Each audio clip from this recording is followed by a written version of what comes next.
திருநீரில் மறந்திருக்கு தெரியுமா? அதை தினம் அணிந்தால் புகழிருக்கு புரியுமா? கந்தன் திருநீரில் மறந்திருக்கு தெரியுமா?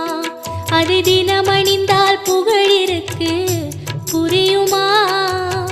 கந்தன் திருநீரில் மறந்திருக்கு தெரியுமா? நெற்றிக் கண்ணில் பிறந்தவனே தெரியுமா? அவனை சுற்றி வந்தால் பல